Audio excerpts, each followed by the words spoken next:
welcome. Thank you so much for braving the spring elements today. I appreciate you guys coming out. I want to talk just for 2 minutes about why we're here and what we're doing. I've got Stephanie Gibson here today from Stanford Health. She works with a group that does drug testing and other education. So what we're doing here today is talking about a really important topic. We rely on supervisors a lot to help us with our drug to the workforce policy. We do reasonable suspicion as far as testing methods, and that's exactly what we're going to talk about today, how to recognize that there is someone who might be under the influence, and that can be for themselves or others in danger. So with that, I'll let Stephanie take it. Thank you very much. Good afternoon, everybody. How are we doing? Okay. I started today with sunshine. Who's responsible for this stuff happening outside here?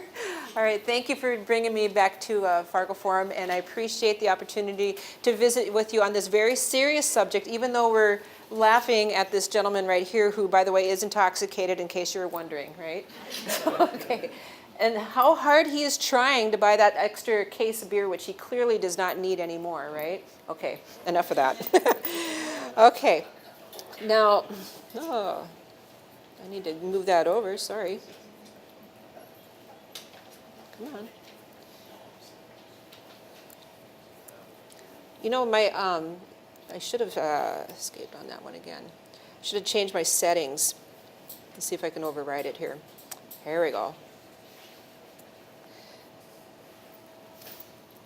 Make sure I can get this up and going here. All right, very good. So my background with Stanford is I'm an old lab tech, and I used to collect a lot of urine drug screens, and I still do. So I've, for a good 20 years or more, so I have gallons and gallons of experience. I call that the front door of the business. And now, about 4 years ago, almost to the day, I moved down to Fargo, and now I'm on the back door of the business, and that's reporting out the results after they come back from the lab. And then also coming out and training companies, the supervisors, the signs and symptoms, what to look for, because it is very important that we come to work on our A game. We don't do well if we're not feeling well. And what we do are considered safety sensitive positions. My actions could affect somebody else. And just like how the weather changes, if somebody's not the same person as they were in the morning because they used a drug later on the day or alcohol, it's going to change how they act, how they behave, how they work. And I want to go home at the end of the day, and I'm pretty sure you all do too. So we're going to help each other. We're going to grow stronger in our relationships with how we interact with each other when it comes to this topic. And it's very sensitive, but it's very important. All right. Why do we have testing in the workplace? Well, it does help save lives and prevents injuries. Our liability is reduced, and your employees should be able to say, you know what, they test at work, I'm not even going to try that. I like having a paycheck. I want to be able to pay my mortgage or my rent or my car payment. And if I'm not employed anymore, I'm not going to be able to do that. So there's a good reason to not use, because you could jeopardize your job. It's so important. You as supervisors, safety starts with you. You are role models. You are leaders. They look to you for guidance. And when you show by example, how to lead your work life, it's going to be a great role model. Your safety is improved, it increases productivity, and it does help to reduce the turnover rate, which of course is HR's nightmare, is constant turnover. Does it cost a lot of money to bring a new person on board? Yeah, sure it does. When you need to bring somebody in for a drug test or alcohol, your approach needs to be proactive and not reactive. You can't get up in their face and say, what were you thinking? We have a policy, you can't drink, we're going down for testing. Your approach will make or break the success of this event. If I see something's wrong, I'm going to say, Carol, let's have a visit. I'm going to come with me to my office, okay? And we're going to do this in private. I'm going to say, I've noticed some things. Can you tell me what's happening? Okay, well, we have a policy. I'm expressing my concern for safety, for you, for me, everybody. So let's do the right thing, go down, get tested. Do you like that approach a little better than the first one? Okay. Your company's reputation's on the line. I'm sure you want the community, the region, the state, the country to know that Fargo Forum Communications have stellar workers. And we have a great base of people in our area, so let's keep them. For DOT, it's the law. A lot of non-DOT companies choose to add alcohol and drug testing to their program, and that's a great way to manage your safety. Now, when I say proactive, we had a Sanford employee was clearly had been drinking, so we brought him in for that conversation, and he was like adamant, I'm not an alcoholic. We're not saying you are, but today, you know, you've been drinking, so let's do the right thing and get you in for testing. And it was positive. And then he needed a year's worth of follow-up. You know, we need to make sure, we're going to give you a second chance, keep your job, but you need to remain compliant. And he was. At the end of the 12-month, there was an exit meeting, and how things were going, and it went well. And he came back and he said, you know what, thank you. You know, we weren't expecting to hear that, thank you. He said, if you didn't express that concern, yeah, I would have lost my job, can't make my house payment, can't make my car payment. My wife and I probably would have, you know, strained that relationship. So that's how we can be proactive. So ask everybody to share this responsibility. So like I said, we have safety-sensitive positions.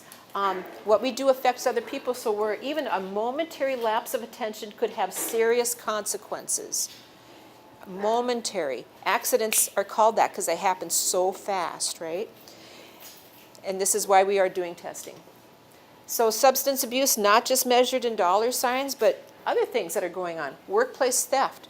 Are there some things in this building that might be desirable to have or are worth some money that could be sold? I'm thinking everybody probably could answer yes. That's pretty cool. Popcorn, right? Destruction of equipment, violence, turnover, you know, all these things. Work comp, medical costs. So it's more than just that one event. This affects your bottom line. How many people work in here in this building? 280, okay. Overall is, you know, much wider. Okay. All right, so 280 people working. Well, if a company has 200, potentially 28 of them have a substance problem. You know, and that's just a given, whether they've been tested or not. Where half of those 28, 50%, 14 of them are heavy alcohol users. And the other half might use drugs of some sort. So potentially, if you have 280, and that's about 14%, of course they said there'd be no math. What's 14% of 280? Anybody? Huh? Okay. Maybe 35 or something. Maybe, and half of those people, 17, might have heavy alcohol. Maybe. I'm not saying you do. I'm not. But maybe there's also some drug use. Now, this is a national lineup where the most common positive tests are marijuana, cocaine, amphetamine, meth, and other, you know, opiates. But in Fargo, North Dakota, Minnesota, South Dakota, I'm going to rearrange this lineup. For sure, number 1 is marijuana. That's the most common test we see positive. Number 2 is actually amphetamines and meth.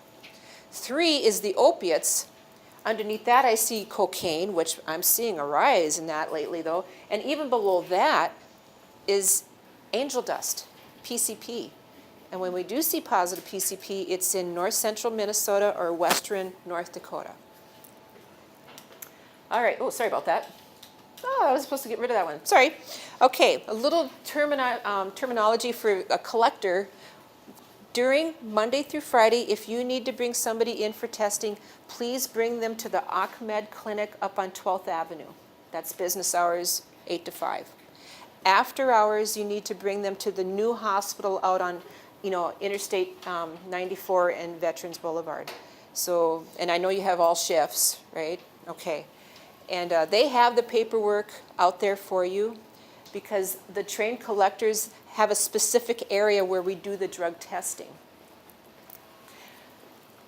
When we bring somebody back, we're going to ask them to fill out a custody and control form. We have that paperwork on hand already for you. And it's a legal government document where the name of the company, the name of the donor, the date and the time this all occurred, the site it was collected at, either the clinic or the ER, and even who the collector is. And plus on here are these little barcode stickers, specimen ID labels, because that's how we identify the sample. We do what's called a split specimen collection. When we ask somebody to go into the bathroom, whoops, and they need to come back out of there with at least 45 mils of urine in this cup. And there's a little temperature strip on there, and it needs to be fresh, voided human urine. And then we pour them off into these 2 vials for this split collection. Sanford sends it off to a government-certified lab. We don't run the test. It goes to we contract with a company called Alere, and they run the drug test. So they're going to run first a screener test on bottle A, and if it's negative, great. Results come back through our office, we verify things, and then we report it out, to the company, to Fargo Forum. If something flags a drug in, this screener, they run it again through confirmation testing called GCMS, gas chromatography mass spectrometry. And if you ever watch CSI and they say, hey, run that piece of evidence through GCMS, that's exactly what this is. High-end chemistry analyzer that identifies exactly what the compound we're looking for. If something's positive for cocaine, I want to make sure it's cocaine or marijuana or amphetamines, whatever. Then we get a hold of the donor and talk to them about the drug test. See if there's any medical reason why it's positive, because our MRO, medical review officer, will evaluate the results. If you're positive for amphetamines and you have a valid prescription, that's fine. The MRO will reverse, the positive test and report out negative to the employer. But we need, like I said, valid information. The RX number of the script, the pharmacy, the phone number, the doctor that prescribed it, the date it was last filled, it has to be a current prescription. Well, that makes sense. You're within the right ranges of that drug, so I can, reverse this, it's a negative test. But if you take your sister's Adderall, that's not so good. We're going to keep it as a positive test. And that's the part where I say do not take your significant other's medication. One of the most common things we see happen is somebody catches a cold and they go in and they get that great cough syrup with codeine in it. You sleep like a baby. It's amazing, right? Who catches the cold next? Your spouse or your significant other. Now you're hacking your head off and they're mad. I can't sleep anymore. Here, take some because you're driving me crazy. Okay, and you do. Well, that's not your prescription. And if you have to go in for a drug test, you're going to be positive for opiates. The script says to, prescribe to Stephanie Knutson, not the friends and family of Stephanie Knutson, okay? Do not take other people's medication. It's dangerous for starter. It wasn't for you. Go in and get your own script. So when we evaluate all these explanations, we've seen probably over 50,000 drug screens last year. We're pretty busy, okay? We make every attempt possible to talk to a donor, and it's a phone call, it's a conversation over the phone. If we can't get a hold of them, we contact the employer. Hey, make sure they call us so that they have the opportunity to discuss it before it's reported out. So there's many opportunities. Okay, so that's how drug testing happens. We're going to divide this into 2 sections, alcohol and then drugs themselves. And I'm guessing you know what this is, right? Okay. It is actually a drug. Initially, alcohol is a stimulant, get ramped up, ready to have a good time. Overall effect is a sedative. That's why you sleep so good after a few. Does it affect us differently? Can you think of a couple guys that are whiskey drinkers, whiskey cokes? One guy is having a good time, funny, engaging. And there's another kind of whiskey drinker, and he starts to get mean, a little dark, and he wants to get into fights with people for no reason, because somebody's looking at him funny from across the way.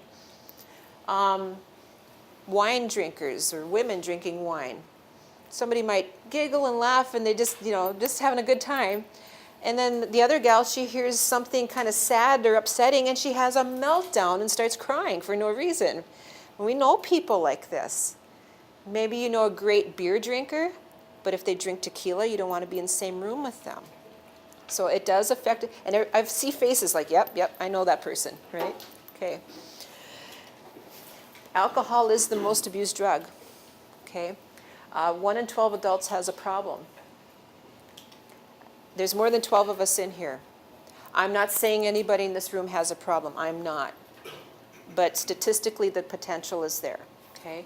And we typically see two kinds of drinking behaviors.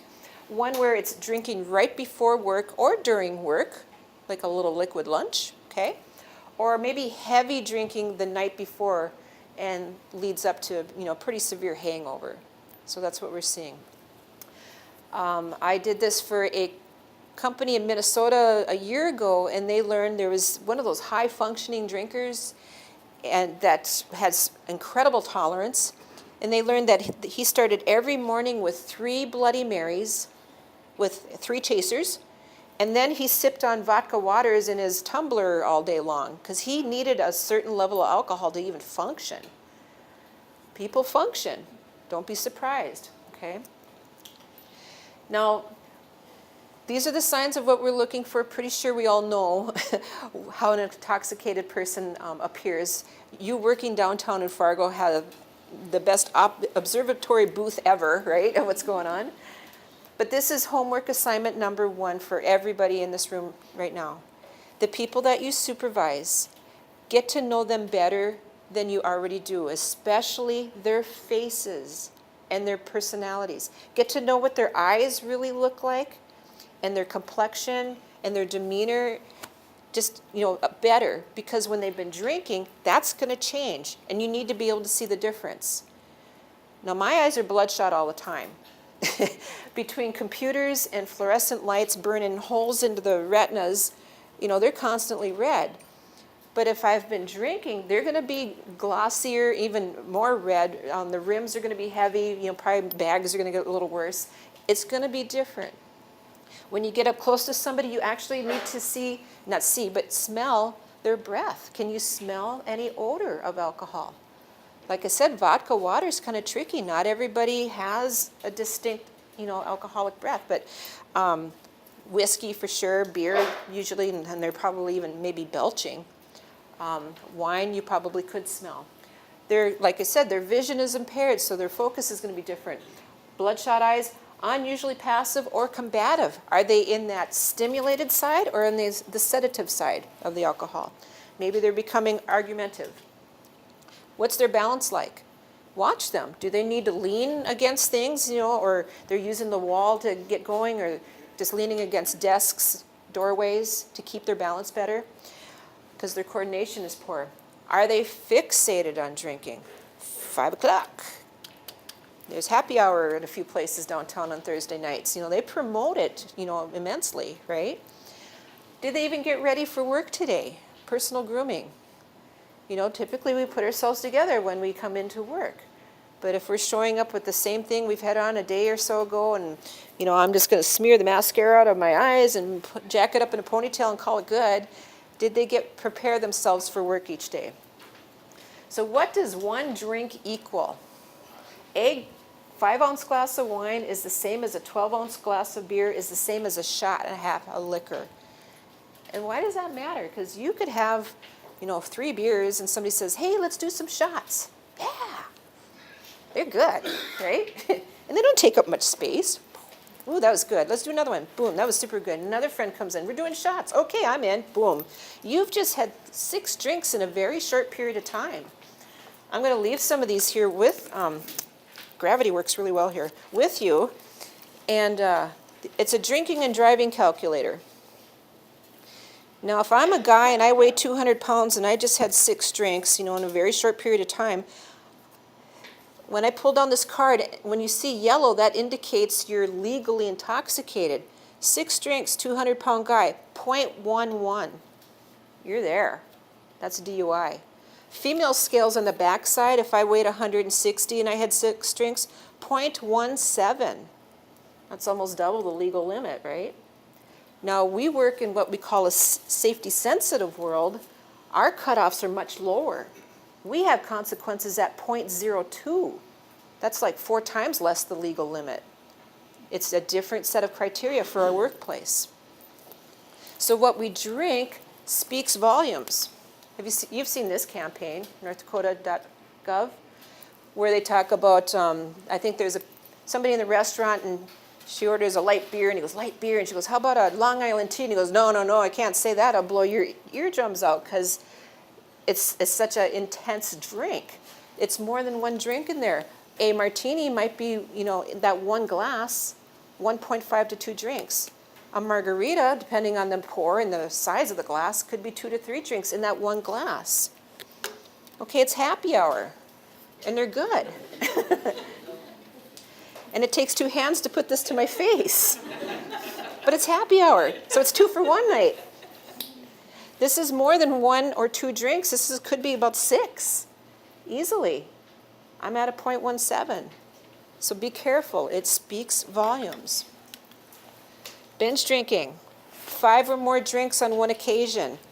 First thing I think of is NDSU tailgating. I don't know that anybody does not have at least 5 drinks when they're out there, if they're out there to tailgate, serious tailgaters, right? That's CDC's definition. Here's our binge drinking map. Hasn't really changed too much in the last few years. We all know that the dark colors are the heavier drinkers. Dark maroon, 7.3 to 8.3 is what those numbers are. Good old North Dakota, South Dakota, all the way down to the Gulf of Mexico. The medium color is 7.0 to 7.2, and the very light pink is 6.2 to 6.9 drinks. Okay, what are these guys doing?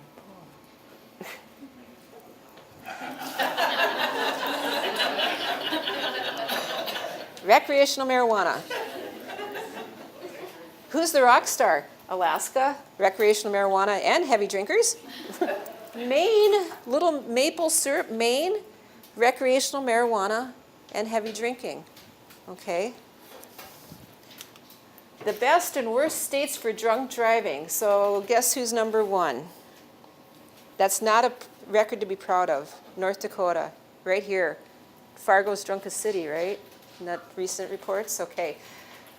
This is the stats say that adults drinking excessively, of the people surveyed and that admitted to it, okay, 24.7%, a quarter of the adults drink excessively. Alcohol-related driving deaths, 46%. Almost half the fatalities of crashes that involved, alcohol. Half. That's 100% preventable. Don't drink and drive. Don't do it. Okay. Adults in fair or poor health. It's affecting our health. 13.4%. And then the drunkest metro area, Fargo, North Dakota / Minnesota. So we share it with Moorhead, I'm pretty sure. Right. So we have one of the highest DUI arrest rates, in the country. But the other states here, I found number 2 is Wisconsin, 3 is Alaska, 4 is Montana. 5 is Illinois, 6 is Minnesota. I was wondering what South Dakota was. They were 25th, and then 28 Wyoming for the drunkest states, okay? So it's a problem. How do we sober up? Typically, 1 drink per hour, maybe an hour and a half, depends on how stiff it is. Eating and showers and coffee and all that is not going to help us. It's going to take time. Not that you're going to be bombed for 4 hours after having 4 drinks, but it's measurable. We will be able to measure it during that time frame. So when you bring somebody in down to either the Ahmed on 12th Avenue or the ER, and if they blow a positive test, anything that is 0.020 or greater is considered a positive test, you're not going to let them work. Or do you have a policy, is it 0? If it was even less than that, if there's any number, do you have anything written? As far as the reasonable suspicion, it's somewhere we go in. Yeah? We wouldn't allow back that.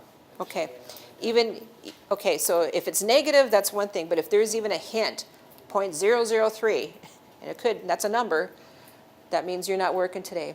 Now, if it's 0.040 or greater, DOT says, yeah, you're removed from your job, and now it's recommended that you go through SAP, Substance Abuse Professional Training, and evaluation. Is that something that your company recommends, or EAP? Yep, work with the EAP.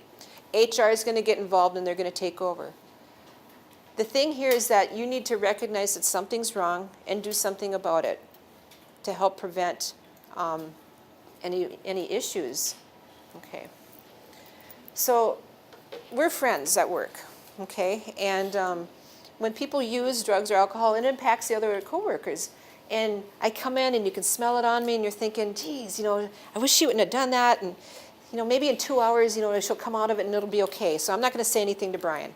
Because if I do, it's going to make this weird friction between us because we're friends. I mean, I'm guessing most of you have a friend or several friends at work, and you don't want that weirdness in between you. But now I'm out doing something out on the road, and I have an accident, and I hurt a coworker that came with or was following me in a vehicle, and I just make this really crazy stop.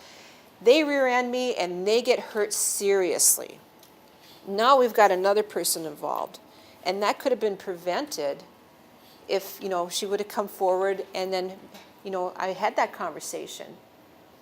Yeah, it feels like you're, ratting on them, but now somebody else is seriously hurt, and that could have been prevented. Tell the people you supervise, have the courage to come to me if something's wrong. They need to have the courage to do that.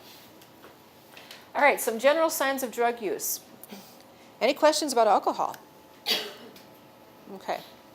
Now, most, in a drug sample, we measure a certain panel. We're looking for certain drugs, and I'm going to go through them. But sometimes people might display, intoxication of a toxin that's not measurable in urine. Maybe they're using an inhalant or some kind of a chemical to get their high. And the only thing you're going to figure that out is based on the way they're acting, and maybe any evidence that you find around, because it's not going to show up on a drug screen. Last winter, I was driving on my really late lunch hours, like 2:30 in the afternoon, and I was heading east on 32nd Avenue South, kind of by Shields Arena. And on the westbound lane, there was this little red car kind of wedged up against a snowbank. And I'm thinking, and I could see a single female in the front seat, driver's seat, and her head's back and her mouth is wide open. I'm like, oh my gosh, a medical emergency. Why is nobody stopping? There's a big median dividing me. I couldn't turn around right then and there. Finally, I see a car stop because I'm at a stoplight watching this in my side mirror. And he gets out and he comes up to the car and he doesn't get any closer than me and you. And I'm thinking, he's panicking. He doesn't know what to do.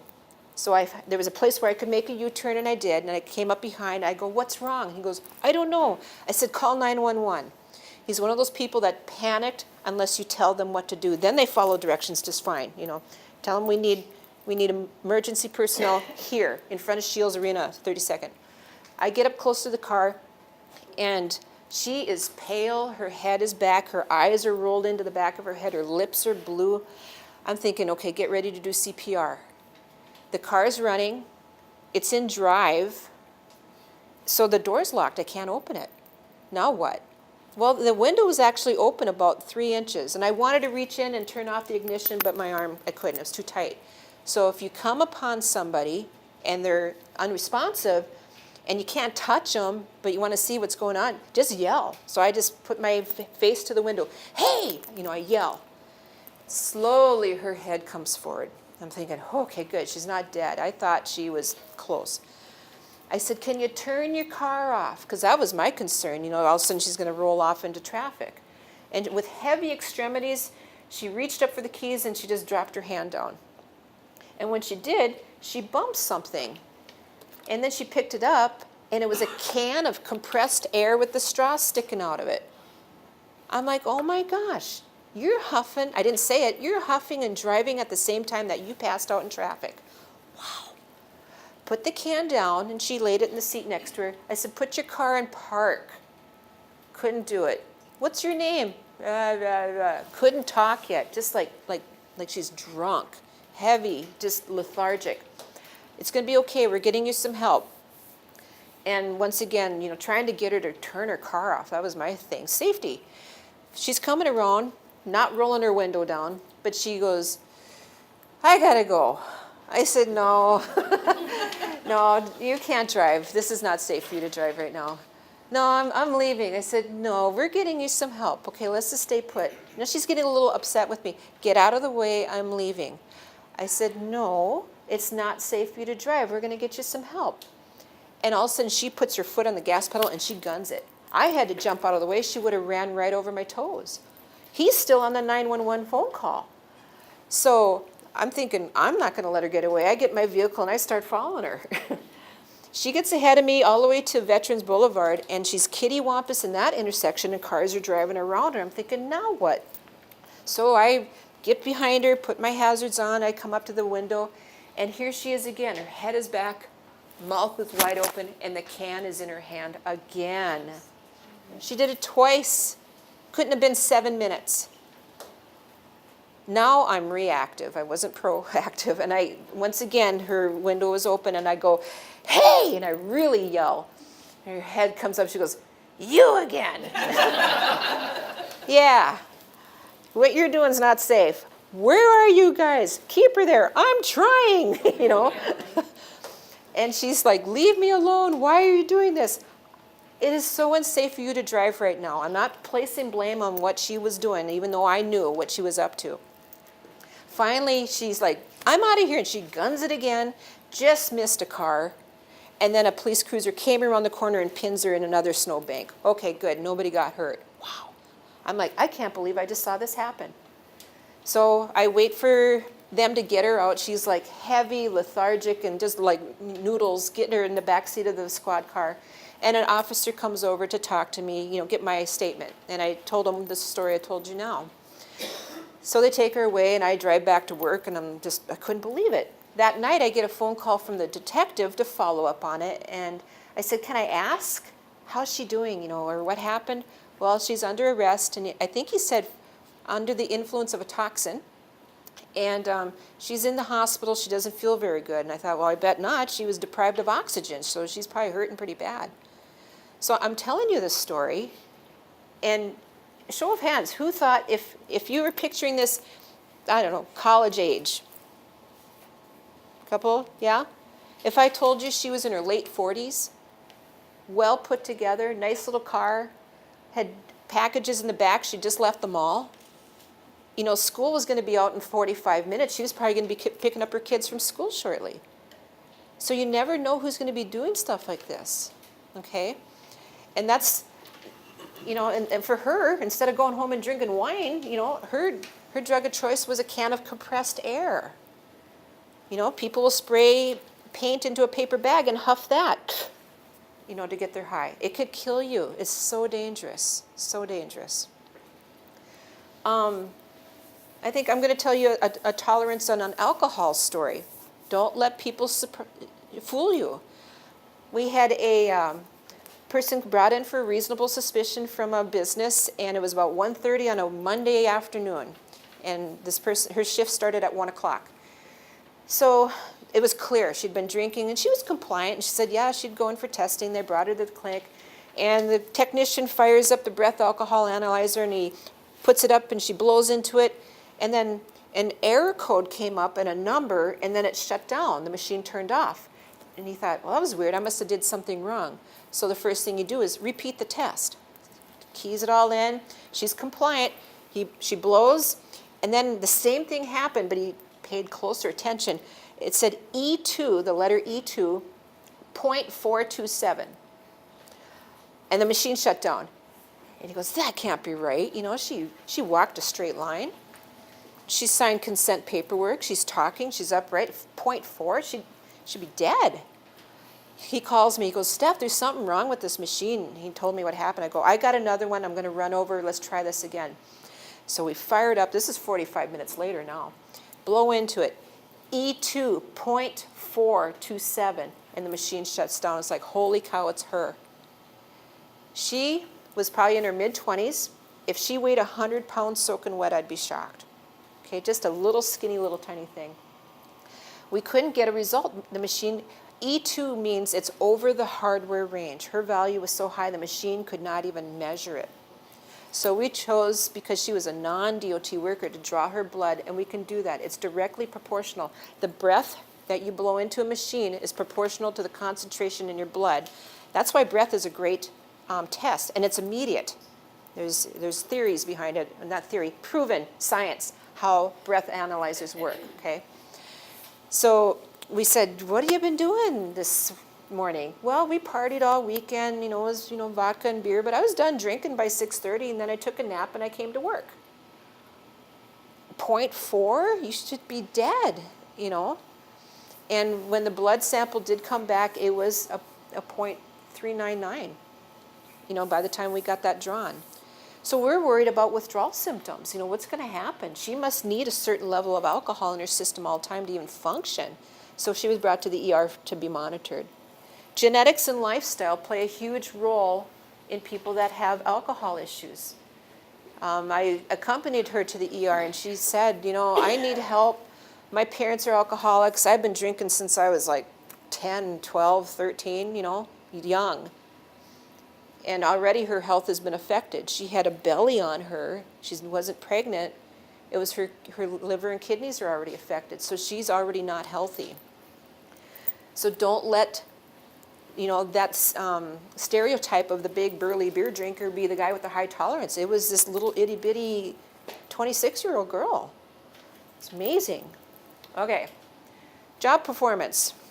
Now for drugs and even alcohol, what are we seeing? Absenteeism, steady turnover, lower productivity, breakdown of equipment, poor quality, poor morale, increased accidents, theft of equipment and materials. Poor morale. I got promoted to my position because my meth use made me a better person, right? When I'm on cocaine, I'm the best worker in the whole plant, and nobody can beat me. Grandiosity, okay? It's a deception to their own mind what's going on. This is kind of a busy slide here, but drug addiction and the brain. When we do something that we like and it feels really good and it's fun, we repeat it. If you're a fisherman and you cast that line and you get that tug and you set the hook and you reel it in, that's like great. It's like, I want to go fishing again.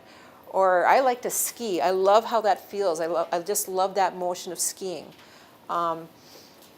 Something we don't like to do, take a lighter and burn our hand. Why don't we do that ever? Why? It hurts, okay?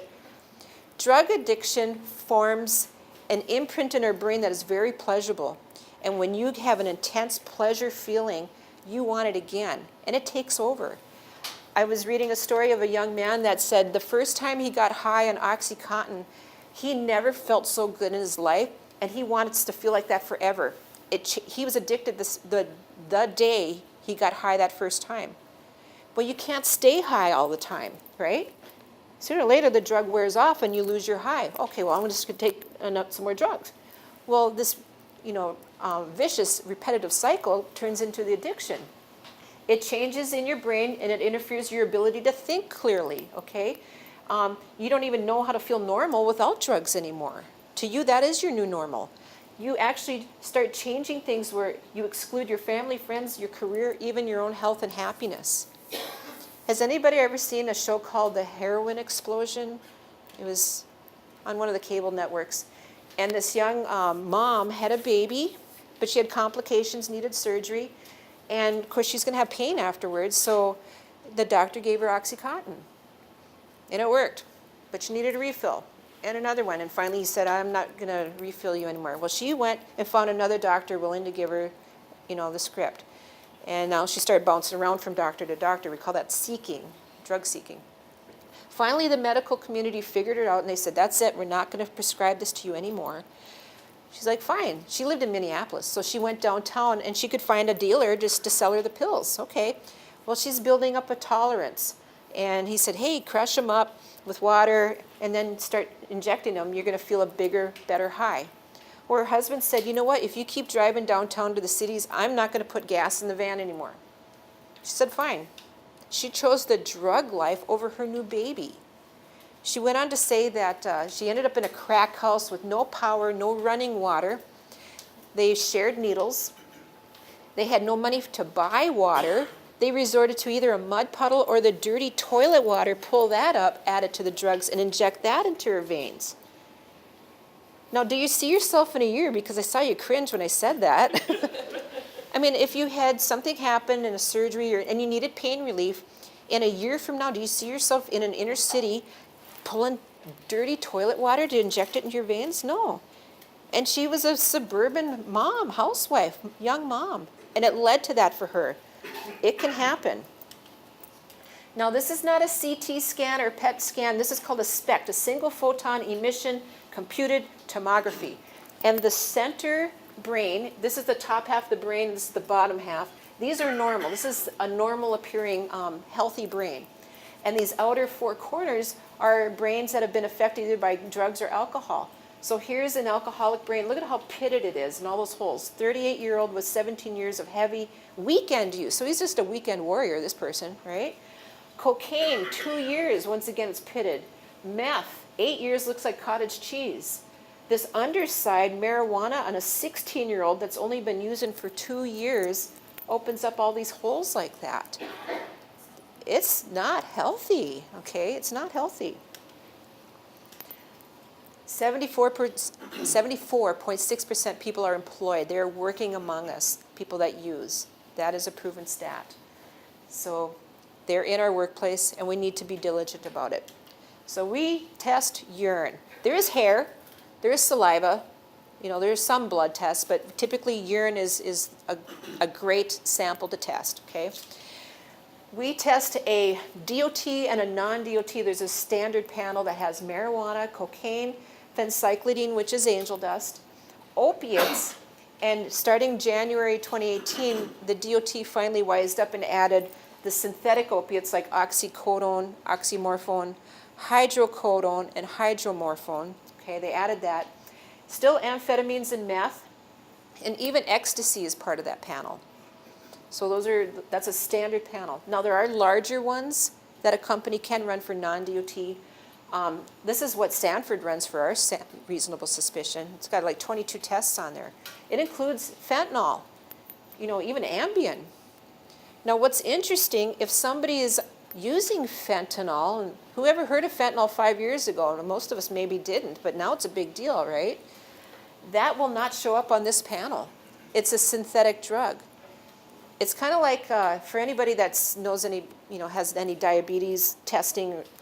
If you go in and get your blood sugar checked, you only know what your glucose is. It doesn't tell you what your A1C is. You would actually have to order up the A1C, hemoglobin A1C, to know what that is. So it's specific. It just doesn't show up automatically. Or another way to think of it is you go in for your lipid, your cholesterol panel, and you get your cholesterol, your triglycerides, and your good and bad. That's all you know out of that blood sample test. It doesn't tell you your potassium, your chloride, or sodium. So that's what panels are. They only look for certain drugs if they're there or not. So if you're thinking something came back negative, it's like, man, how could that be negative? Maybe they were on something different. All right. Oh, there we go. A little hand with a urine cup. Okay. What are we seeing? People that use? These are going to be trends and red flags to pay attention. Changes in their attendance and tardiness, their quantity and quality of work, all right? Not taking responsibility, withdrawing from friends and family. For sure, trying to avoid you, the supervisor, okay? Maybe even associating with known users. Unexplained disappearances. Are there a lot of nooks and crannies in this building by chance? It kind of looks like it. Yeah. They could disappear for a while, go do their thing, and come around and come back either rejuvenated or relaxed or something, right? But like I said, get to know people better. Did their eyes change? Are they wearing their sunglasses inside when they don't need to? Are they losing weight because they're not eating well? Are they using stimulants and it makes them jittery and hyper and lose their appetite? They're losing weight without trying? Or are they using a sedative kind of drug and they're just, fatigued and tired? Very secretive about their actions and possessions. Concentration issues, sporadic workplace, they're either the Energizer bunny or they're a snail. Which way are they going? People typically are kind of even-keeled when they're normal and healthy. Making mistakes, paranoid, confused, all these things. Just not normal behavior. If they start using drug-related slang like, I got to get a dab ring, that's not a diamond ring, okay? A dab ring is something different. It's a special device to smoke a concentrated form of marijuana. Are they showing up with, all of a sudden they have a whole bunch of money and they're buying new vehicles, because maybe they got a little dealy thing going on the side, or, just changes in their overall attitude. Now, surveys say that users might be selling to coworkers. So great, not only maybe one or two people, but might have a group of them. We had a company in our random program for 10 years and never had a positive drug test. And she had a post-accident, and the guy was positive for marijuana. She's like, what do I do? And I said, well, do you believe in second chances? Yeah, he just had a bad choice weekend. Okay, let's put him down the SAP path. A week later, she had her randoms collected, and another guy came back positive for marijuana. She goes, can you believe it, 2 in a row after 10 years? I go, do these guys know each other? Yeah, they're really good friends. There you go. Stealing, theft, inventory control. There's some great things in here. Electronics, art, things that disappear, they're going to be selling it to make money. Things to pay attention to. All right. So the first drug we're going to talk about is marijuana. Holy cow, we had some busts lately, huh? On the interstate between here and Jamestown. Okay, lots of nicknames, but typically nothing. Anybody have any new nicknames for pot, weed, nug, Apollo 13, anything? Okay. Roach. Okay. It does contain 421 different chemicals. A lot of people think, oh, it's Mother Nature's plant. Well, there's a lot going on in that plant, okay? THC stores itself in our fat cells. So the active ingredient that makes us high stores itself in our fat cells. So you could have 2 people, a little wiry person, maybe a heavy-set person, enjoy some cannabis one weekend, and we test them 7 days later. That little wiry person might be negative, and the heavy-set person might stay positive. It's the way it is. These plants have been genetically engineered to be more potent over the years, up to an 800% increase in THC from back in the 70s, so 3 to 5 joints now could have been maybe 15 back then. So it's not grandpa's ditchweed anymore, right? Symptoms of marijuana use, of course, the eyes. We always think about, those bloodshot, dilated, glossy eyes. And other things to look for is odor. If they're actually smoking it, there might be a very distinct odor. Trying to find a great definition that everybody would understand if you've never smelled it before. Burning rope, sage, leaves, it's not tobacco, it's something different, okay? Sometimes it's skunky, depends on, the strain. It's very dry, it can make you have a dry mouth, so people might be coughing. Slowed speech, chronic fatigue, thirsty, confusion, they're intoxicated with this drug.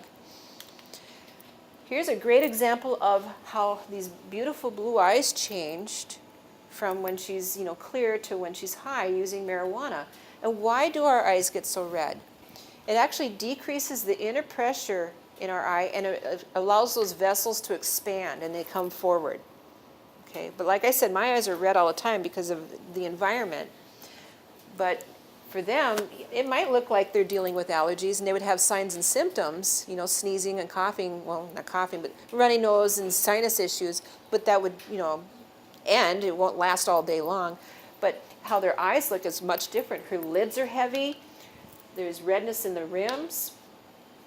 But this is why marijuana, medical marijuana, is great for glaucoma patients, because that's their problem. They have inner eye pressure, and it releases that pressure. But that's the side effect of it. All right, what do these things look like?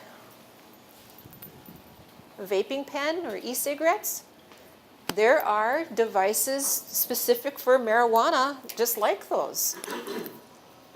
And those are electronic, but it's called a click and hit. And it's actually a little butane lighter on the bottom half. You just, inject it with butane, and it's like a perfect little torch, okay? It's so small you can't see it. A little blue flame shoots up. The center chamber is like the oxygen chamber, because you need a little oxygen for the flame. And on top of that is a little screen where you'd pack your bud in there, okay, get your good stuff, and screw that on. And there's a charcoal filter in the mouthpiece so you don't inhale ash or seeds or anything. And with one hand, click and hit. Now, if I'm driving down the highway and you don't smell anything, would you think anything different? What I'm doing? It looks like I'm vaping. what amazes me when people do vape and, they have their window and they exhale out and all of a sudden there's this plume of vapor, it looks like a volcano erupted. It just amazes me that, I'm sure it expands when it hits air, but how much of that is in our lungs.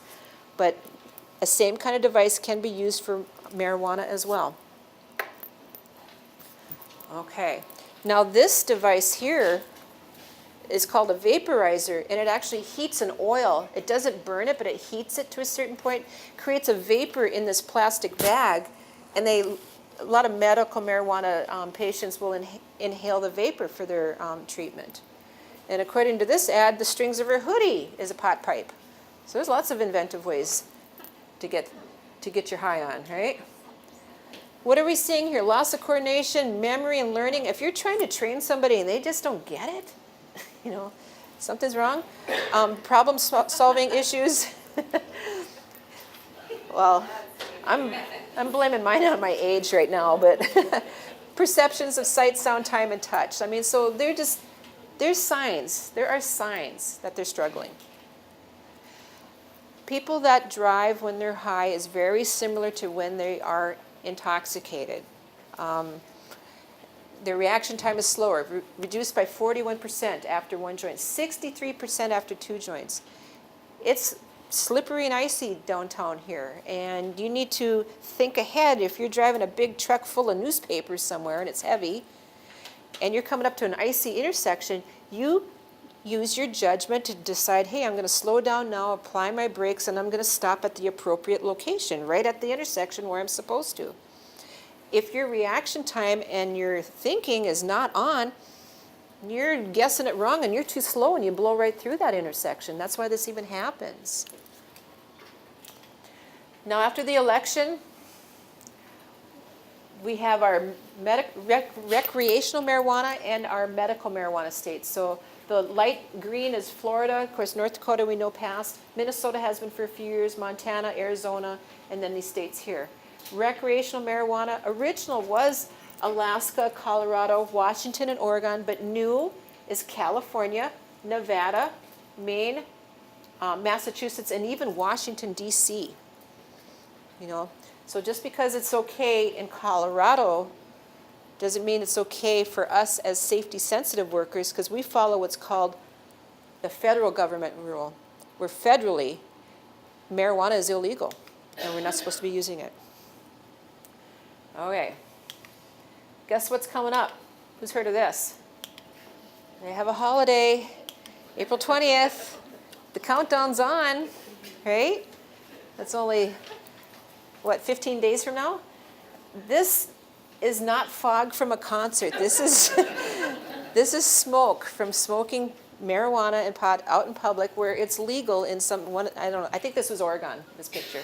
But the old story is one of the many stories, but one of them, my favorite one, is after school, school was done at 4:20, and instead of saying, hey girls, let's go out and get high, let's go get lit, it was like, hey ladies, 4:20, and that was code for let's go out and party.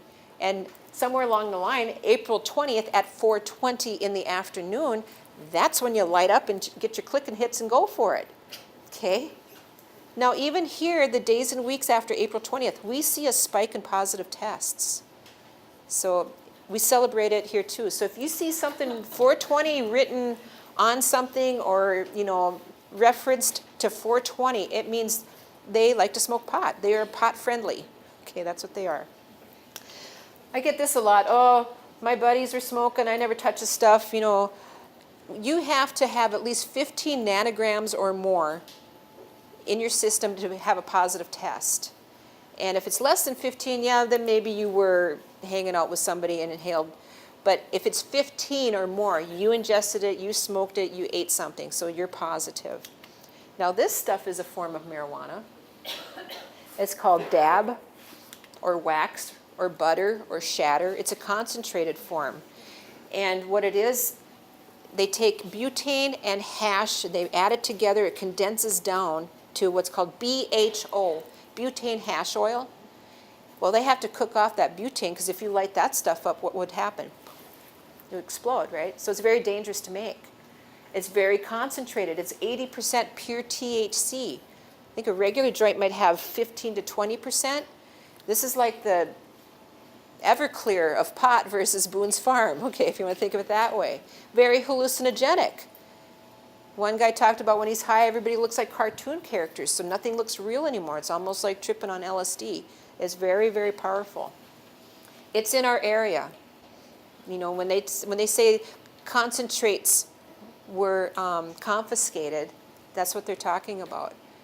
And I've seen values as high as 3,000. That means they're doing some pretty powerful stuff. Of course, there are synthetic marijuana. You know, we've heard of K2 or spice. And was there, somebody died, I think, a week or so ago in Minnesota using it. This is a toxic, it's an incense. It's not, it wasn't designed, you know, to smoke, you know, to get high, but people do it.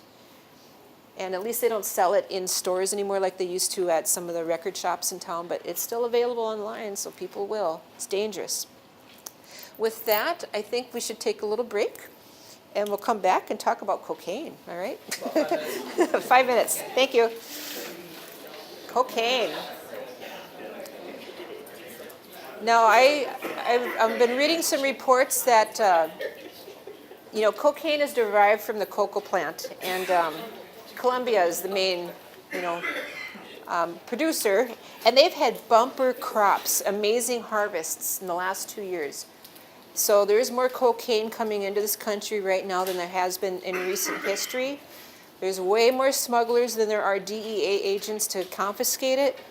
We're talking tons of cocaine. I've seen more positive cocaine tests in the last 6 months than I have in the last 4 years in our area. So we're going to see more and more of this, so please be aware. Nicknames: Coke, Big, you know, C, Flow, Flake, Snow, Rock. You know, it's an upper. It is a stimulant. They get this incredible euphoria. You know, it gives them energy. It makes them feel pretty much invincible. They think they're great workers and everything, but it's dangerous. It's not healthy, obviously. Crack is kind of the poor man's version of Coke, and it comes in a crystal form. And if you want to visit my little suitcase of goodies up here, these are examples, not samples, like some people say. Okay. There's actually some in here, you know, so just so that you can see this kind of thing, okay? It's a very powerful brain stimulant, you know, by the time I'm done reading the slide, you know, if somebody did a line of Coke, snorted it, they would start to feel the effects of it. Quick, powerful, fast, okay? High is reached in 4 to 6 minutes, but, you know, the length of the high would be, you know, half hour to an hour or so. Now, most drugs are detectable in our urine for 1 to 3 days for occasional use. Marijuana is a little longer, probably up to 7 days. The amount of the high, the length of the high, you know, 2 to 4 hours, you know, for most drugs. So that's kind of the timeline of things overall. Symptoms of cocaine, in this case, very dilated pupils. Even in a well-lit room, you know, where normally our pupils get a little bit smaller, they're going to stay large. A couple weeks ago, there was a show on doing the life of Chris Farley. Remember him from Saturday Night Live? He overdosed on cocaine. He was a major cocaine addict. So I was paying attention more to those photos, when especially a close-up, and a lot of them, his pupils are very dilated. So you know he was high during that time for those shows and photographs. But it's expensive. It's pricey, so they might have financial problems, and those typically are the people that are thieves. They steal. Increased physical activity followed by fatigue, so they get really tired when they're done with their high. If they're snorting, their nose will be irritated. They're constantly wiping their nose, runny nose, bloody noses. Sores start to form in their nose. I've seen images of people that it eroded the septum in between here, where it was one big hole. It damages the tissues. Some people feel like there's bugs underneath their skin. It's called formication. They get itchy and they just start scratching, and they're, you know, really restless that way. If you see things like this laying around, you know, obviously razor blades and mirrors or metal things, you know, to chop it up nice and fine. If you ever find anything, don't touch it. You don't know what it is. It could be Coke, it could be meth, it could be baking soda, it could be, you know, laundry detergent, it could be fentanyl. Don't touch it. for sure call law enforcement on that. Have them come, and they have the experts to handle, the containment of it. Fentanyl, which I'll go into here, fentanyl alone, just merely touching a few grains of it and getting it into your system could kill you. It is that powerful. All right, so let's talk about opiates, which includes heroin. Nicknamed here, China, brown sugar, Harry. It's a downer, it's a sedative. It's designed to relieve your pain. It works amazing. I had my tonsils out a year ago. 50-some-year-old person having their tonsils out, that's a challenge. That's a children's thing. They bounce back way better than adults do. And the doctor, I'm going to give you some liquid pain reliever, when you leave. And so my friend went to pick up the prescription, and then we opened up the bag, and I had a little pint liquid jug of OxyContin. I'm like, holy cow, this comes in liquid too? It looks like cough syrup. How easy it would be to overdose on that or take way too much.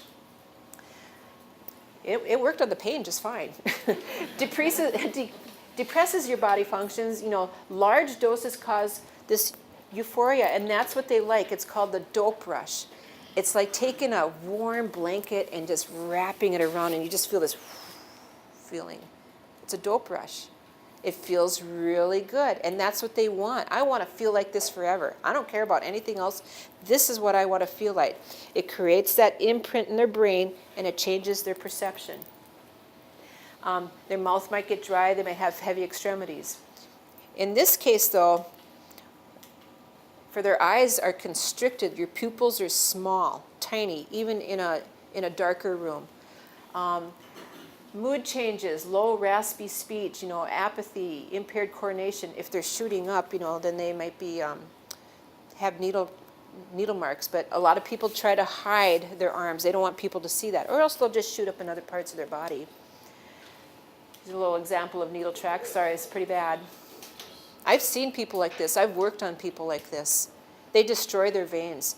It literally feels like you're poking through beef jerky on somebody who's fried their veins with drugs.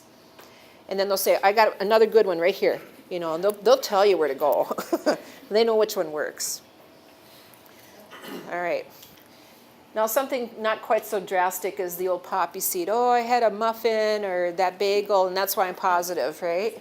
Okay. You have to have a fair amount, like a handful of straight up poppy seeds to do this, because there are cutoff levels, like I said. And my favorite excuse is the guy goes, I should have never had a Big Mac yesterday. I'm like, those are sesame seeds. Oh, people, they do try. They do try. Okay, phencyclidine, angel dust. This is the one that scares me with their behavior. Also known as rocket fuel or weed killer, okay, or killer weed. It's very hallucinogenic. The way they view the environment is pretty much scrambled here. It is no longer, manufactured. There's no reason to make this anymore. Originally, it was put together for an animal tranquilizer. It's meant to knock down a horse or an elephant. What's it going to do to people? It's going to mess you up pretty bad. It scrambles your brain. Signs and symptoms in this case, okay. Check out those eyes, okay. They actually call them floating pupils, where their pupils are literally moving a little bit. I've never seen it. It's only been described that way. So if your pupils are doing that, your vision is completely distorted. How you're going to, view things and interpret things in your brain. It's going to change. Very strong impaired coordination, thick, slurred speech, dizziness, violent combative behavior. This is the one where, it took 5 cops to hold him down, and they tased him and hit him, and he's fighting them back, because he's got superhuman strength.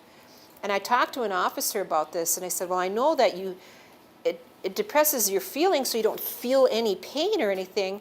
And the reason why we quit and we comply with an officer is because it hurts to get your shoulder dislocated, so you quit, right? And then you listen to what they're telling you. But they don't feel this pain, so they can just keep fighting back with everything they have. And he goes, that's exactly right. They feel no pain. So, and they've got full of adrenaline. They're pumped up. They're going to fight off. They get very hot. They like to take off their clothes and run in public or just not have their clothes on because their body temperature raises up so high. They get very warm and their heart rate increases too. So this is the scary one with their behavior, no doubt, and I'm glad we don't see it too often. But we can't, deny the fact that it does happen on occasion. All right, then we have amphetamines and methamphetamines. So we have prescription and the illegal version here. And this is, meth obviously is the one that breaks us down bad, but what we're seeing is dilated pupils, restlessness, anxiety, distorted thinking, hot again, exaggerated reflexes, tremors, loss of appetite, talkativeness, panic, confusion. I'm going to tell you one of my favorite stories again, no? This is a new one. I was returning a rental car last summer, late July, and I had to go down 17th Avenue, kind of by the West Acres Cinema. And this car was in front of me, and there's a lady walking on the berm, not on the sidewalk, but in the grass, and all of a sudden she just steps right out into the street. The car in front of me had to swerve so he wouldn't hit her. I had to swerve so I wouldn't hit her because she was still on there. Then she gets back up in the grass, and she's just all over the place. Just everywhere. And at first I'm like, holy cow, she bombed. And I'm looking in my rear view mirror and I'm like, no, that's not alcohol, that's something else. So I go into the parking lot. And my friend is following me and she goes, oh, as soon as you turned on that blinker, I knew exactly what you were going to do. And I always say, well, it's research. So we pull up and I see her and I go, hey, and she goes, hi, and she comes running up to me really fast.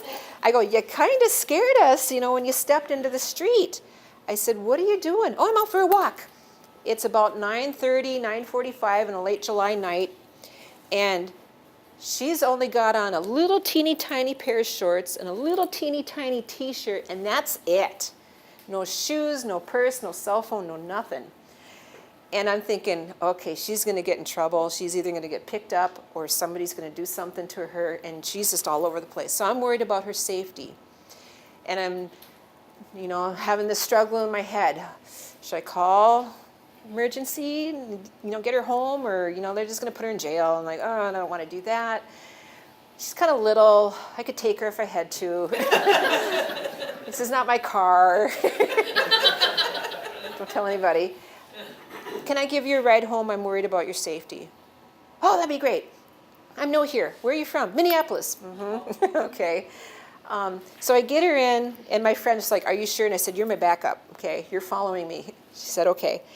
And I get her in, and she's fidgeting around. I said, okay, put your seatbelt on. She finally gets it, and she's rolling down the window, and we're going along, and she's yelling at everybody on the sidewalk, because I wanted to observe her. She's reaching over, changing my radio stations, trying to find something different. Who does that? Total stranger. Okay? She is all over the place, can't sit still for nothing. Scraggly hair, sores on her face, teeth kind of messed up. This is meth. This is her high on meth. And I wanted to observe her, but I was concerned about her safety. So I get her to her apartment, and it's a security building. I'm like, great, I didn't think this through. She doesn't have any keys. She can't get in. Well, my boyfriend's coming home pretty soon. Promise me you'll stay on the steps till he comes home. Okay, I will. She goes over there, sits down. Boom, she's down the sidewalk in 2 seconds. She can't sit still. And I thought I gave her my chance, so I drove away. So I don't know what happened to her in the end. So it's a very interesting drug. The way they move, the way they think, they're thin, because all of that energy being burned up all the time. We can get any drug into our body in many ways, including meth. Inhale it, IV, oral, or nasal. Okay. We've seen these pictures. Now, people live a long time. This is 11 years, 22 to 33. This is the same person. She looks like she's well into her 70s. You'll never live with an opiate addiction that long. You'll die. There's no way you're going to survive 11 years with that, usually. Okay. This is only 18 months. Look at how she's breaking down, just so gaunt.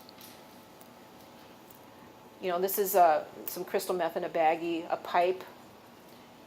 Don't be surprised when you find things. I used to live in Warren, Minnesota. I found one of those in my backyard, near my garden. I lived near a little hotel, and there were some questionable people that would stay there on occasion. Great, they're smoking meth in my backyard and I have 2 kids in elementary school. I was not happy. So sometimes you find things in unusual places. Don't touch it. This next picture is pretty rough, so if you need to look away, there's that meth mite. So, they have that formication, the feeling of bugs under their skin. Can't leave it alone. Start scratching, get sores. They, just keep going. This one's even worse, so if you need to look away, here's your chance. Meth mouth. How bad is that? Can you imagine what that would taste or smell like? They have poor oral hygiene. You obviously never visit a dentist. They like to drink carbonated energy drinks all the time to kind of keep that stimulation going when they can't have the drug. They have a condition of extreme dry mouth and bruxism, where they clench and grind their teeth all the time. You add all that up together, and this is what can happen. Okay, it's very powerful. So that's the meth side of things. But now amphetamines, prescription medication, for people that need that medication because they have ADHD or, attention deficit disorder or something, it helps them. It helps them to function and to focus and stay on task with what they're doing. And it does. It does help them when taken correctly. If your brain does not organically need that drug, it jacks you up. It stimulates you. College students like to take it to help, cram and focus for finals at the end of a quarter. And some of them like to take it and drink, and then they stay awake for 3 days in a row. I mean, it jacks you up. It's not designed to do that if you don't need it. It needs to be prescribed properly. Now, if you find something, these portable meth labs, don't touch it. Like I said, you're not going to know what's being made. Obviously, back in the day, we always thought that's a portable meth lab. You've got the containers and the tubing, some chemicals, Sudafed wrappers, a heat source. But now I understand that it's getting so cheap to just wait for somebody to haul it up from down south that they're not finding as many of those anymore. Okay. But if it doesn't look right, seem right, smell right, stay away from it. Don't touch it. You don't know what it's going to be. What if it's not drugs or alcohol? What if it's something else? This is why I said, please tell your people, have the courage to come to me and talk to me about what's going on with somebody, because maybe it's a health event. When I was waiting for a drug screen to check in years ago at the clinic I used to work at, it was taking forever, and I finally went up there, and I thought it was an issue with the guy, and he was fine. It was my coworker, and she's like just staring at her computer screen, just like in a trance. And I'm like, Erin, what's wrong? And she gazed up at me, glossy eyes. She was incoherent. She didn't even know where she was. And I said, sir, have a seat in the back, because he's looking at me like, what's wrong with your girl? And there was a lobby full of patients, so she's in an office chair, and I wheeled her around the corner to the nurse's station, but I knew of her situation. She's a diabetic. She's having a diabetic reaction, and she's going downhill fast. She's acting like she's incredibly drunk, really. You try and give her some juice, and she's fighting you off, and slurred speech, and, just can't communicate well. It might be a health event. I know somebody who has Parkinson's, and they have to take a certain medication at a certain time religiously to maintain, how their body functions. And when it's off kilter, if they forget a dose or something, all of a sudden he starts, getting this funny movement. And, you're like, this is so weird. And he has these funny ideas like, let's go to the casino and spend our paycheck right now, the whole thing. Like, that's not normal. And it's a medication that's making him, not a drug for getting high on, but it's his medication he needs. People that are on antidepressants, a lot of people are. And I have a close personal story where a med was changed on somebody, and he went to a dark place and he committed suicide. It's hard. So it might not be illegal drugs, it might not be alcohol, it could be a health event, and you need to be proactive and show your concern and tell your people, come to me if something doesn't seem right. You might save a life. It might be them, okay? So do that, please. By encouraging, a drug and alcohol-free workplace, you need to understand your policy, promote fitness for duty, encourage safe work practices. Do you have a form for them to fill out in case something does need to be brought in for reasonable suspicion? In case someone does need to be? Yeah. that's actually a good premise for what we're going to talk about. In our policy, you can see it on our sentence, of course. You can see it in our handbook. What we do is we want two people to visualize and agree that someone might be under the influence. That's the biggest thing that we stress up front. So this comes across as someone that might be under the influence. Get another supervisor with you, so you can both verify that and say you both agree. Once that happens, there's various state laws with the states we're operating in. At that point, we want to get our HR office involved. So, and I'll send this out to you via email, so you'll have this. But we want to get Kate involved in this. There's some notice requirements. We're going to give that person the policy again, so they're aware of it.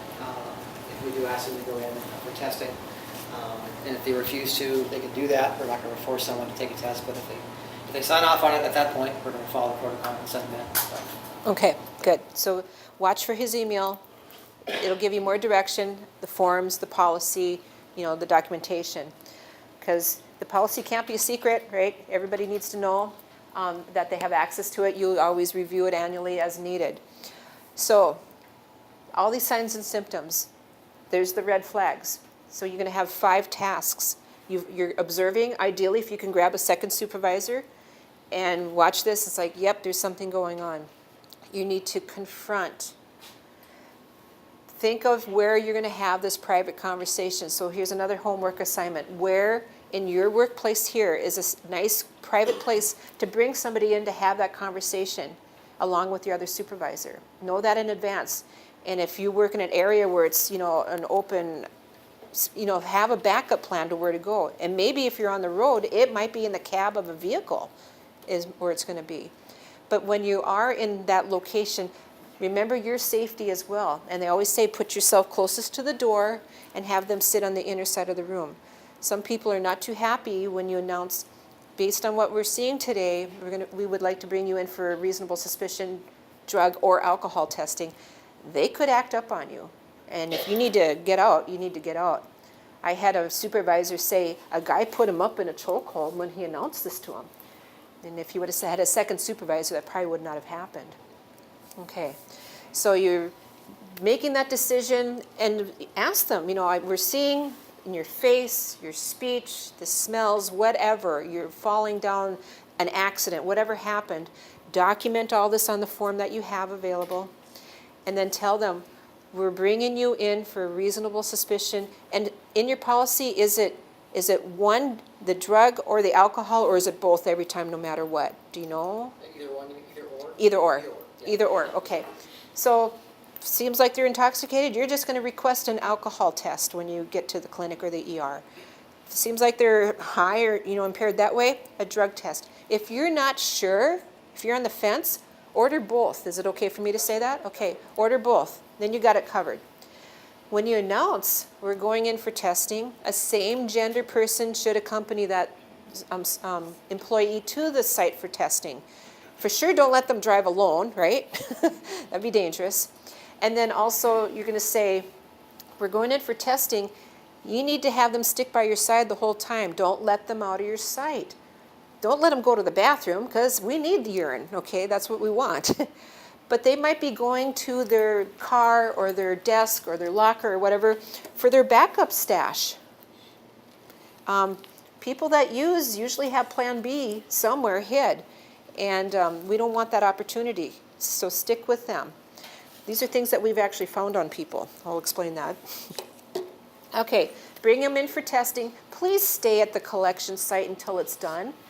There's nothing more frustrating than saying, we're here for reasonable suspicion, call me when it's over, and you leave. We're like, oh, so many times we need to communicate with you within minutes. And typically, donors behave better when the supervisors stay at the site. So please stay. Okay, it won't take that terribly long because you need to escort them back anyway. There's probably going to be HR involved. There'll be some conversations. And then make arrangements for them to get a safe ride home. Whether they're picked up by family or friends, don't let them drive home. That was the whole reason for testing. It's safety. Don't let them drive. Okay, so you've announced, we're bringing you in for a reasonable suspicion drug test, and you get all mad and belligerent. I'm not doing it. You can't make me do it. That is true. You can't force somebody to go in for testing. I'm sure your policy will say it equals a refusal, and we treat refusals the same as a positive. So that course of action is taken. I don't care, I'm done with this place, I'm leaving. Let us get you a safe ride home. Screw you, I'm leaving anyway. And then you up and leave. Now we're concerned about your driving safety, the public safety. You have the right to say, as he's walking out the door, you leave me no choice but to call law enforcement. Okay, please, let's think this through. He leaves anyway. Now do so. Call law enforcement. Jack Smith is just leaving in his Ford F-150 and he lives down da-da-da-da-da. We have reasonable suspicion for drug or alcohol on him and he didn't want to comply by getting a safe ride home. Make that call. It's record of accountability that you called it in case something happens. It happened to a little company up in northern Minnesota. There was some issue in late night and out in the middle of nowhere, there is no testing sites. The supervisor didn't really know what to do, and the guy just up and left. And he thought, well, okay, I'll get home. I wonder if I should call police. It was winter. He hit the ditch, and he stayed in his car all night long and almost died of hypothermia. Please make the call. You might be saving a life again. Okay, so don't be afraid to do that. After the test has been taken, if it's an alcohol test, depending on the results, HR is going to take over, and they're going to have the next course of action for that person. If it's a drug test, that's going to take a few days. That person most likely will be relieved of their duties. They're going to be asked to stay home until the results come in, and then they'll be working forward. So my goal for you is to recognize that something is wrong. Pull them, observe them, not for too long, but observe enough to realize, yep, this is, goes along with what we're learning with signs and symptoms. Have that conversation, make the decision to test or not. Like I said, if it's a health thing, maybe we need to go to the hospital or make a doctor appointment. Maybe you need some medication adjustments. But have the courage to do it. We form friendships. I want to go home tonight. I want you all to go home safe tonight. Help each other to have that fit for duty philosophy in our workplace. Let's see here. I think, like I said, people like to cheat when, if somebody is going in and they don't have the opportunity to pick up their, plan B, this won't happen. But a lot of times they are prepared. And what this is it's a little mouthwash bottle that they had somebody urinate in, a friend or whatever, and a couple of hand warmers with their girlfriend's ponytail holder. So when you crack the hand warmer and warm it up, it's supposed to simulate, the heat of a urine sample. Well, a lot of people don't know these get a little too hot, like 120 degrees or more. Okay. So when a donor comes out of the bathroom, say they came in for whatever reason, we're looking for a temperature on this cup. A fresh voided human urine is between 90 and 100 degrees, usually right around 96, and a little blue dot will light up. But if it's as black as that, then there's something wrong. Okay, we're going to do this again directly observed. A same gender person is going to watch you urinate into the cup. And the donor has to agree, because I'll say that. Okay, temperature is out of range. I'm going to have a male observer go into the bathroom with you. They're going to watch you urinate into the cup. Are you prepared to do that? And I watch for a reaction, because either they're like, oh boy, I'm in trouble, or bring it on. Okay, I'll do it. It can go one of both ways. So if they agree to do it, the procedure in the bathroom is the donor with the same gender observer, the donor pulls their shirt up to their navel, their pants down to their mid-thigh, and you got to do a 360 in front of the observer. And you got to look for anything that's strapped in or tucked in or wedged in their area, their pants or anywhere, for a device used to substitute a sample. If you don't find my vanilla bottle, if you don't find anything, then you watch them urinate into the cup. To watch their urine leave their body and go into the cup. It's uncomfortable for both people in there. I've had to do it for females. Okay, so obviously that temperature is okay, because it's hard to fake, a bad temperature when it's coming out of your body. Except for the lady that said, well, I'm from California, I'm not used to these Fargo winters. That was her cold excuse. Okay, well, what happens then is normally the cold sample and the warm sample that's observed, we send both of them in because we're curious, what are we going to get? Because I'm guessing the goal of this, to cheat, was to pass the drug test, right? I've seen it twice now where they both came back positive for marijuana. This one was twice as high as this one. Who is your friend? Wow. So, if they refuse the direct observation, I'm not doing this, I'm out of here, we actually dump out the cold one, we don't send it in. It's straight up refusal. A refusal equals a positive, and then you're going to handle it accordingly. Direct observations happen every single week out at the Ahmed Clinic. It happens a lot, and that's where we found these things. I didn't make this up. We found this on a guy. We found this on a person. You can purchase, sterile urine or synthetic urine or powdered urine, and the guys call this holy water because it looks like the same little, squeeze top. So there's all kinds of devices out there. We found a SpongeBob SquarePants juice bag saran wrapped around his thigh on a guy, and it still had apple juice in it. So, you don't want to hire that person, obviously. People will try stuff, desperate times for desperate measures. But we need to stay safe. Our goal is to maintain that mentality that a drug-free world is going to be, better for us, obviously, especially with our safety-sensitive positions. But it's education too, okay? Anything that you learn about, anytime you learn anything about drugs and alcohol, pass it on to friends and family and your kids. Before it turned into a positive test and they had to go to EAP or a SAP, there were red flags. And not that I want to put EAP people out of business, I don't, they're great. But if you could recognize this stuff in the beginning and it could have been prevented, it's going to help. I know one EAP person, she charges $500 for an evaluation. Insurance doesn't pay for that. It's out of pocket. So if you're off work and if you don't have any PTO and you got to come up with this before you can start working again, this really impacts you. And I'm thinking, well, you had money for the drugs and the alcohol. But it's an impact. So please stay safe, drug-free, alcohol-free at work. There's a time and a place, not at work. Okay. I've got just one more thing. Yeah, go ahead and follow up. To mention, and I talked about the two supervisors or two people to observe. If you find someone that might be under the influence, make sure that you just take the time. If there's someone on equipment, if they're going to go out driving, there's no one else available, take that person out of that position so they're not putting themselves in danger. If you think that's the case, you're better off pulling them off a forklift than having them have an accident. So make sure you follow that. Just kind of use your best judgment in that too. But I'm going to forward and send out again just another copy. It's in our handbook, our policy on drug-free workforce, and I'm going to give you a case number. She has said she will take a call, and she has taken a call 2 in the morning. She's taken one in the middle of the day. If you've got any issues or problems, or this comes up on a third shift or a second shift, she's available to help you through that process. So I recognize your time is valuable. I really appreciate your time today. Thanks so much for coming out.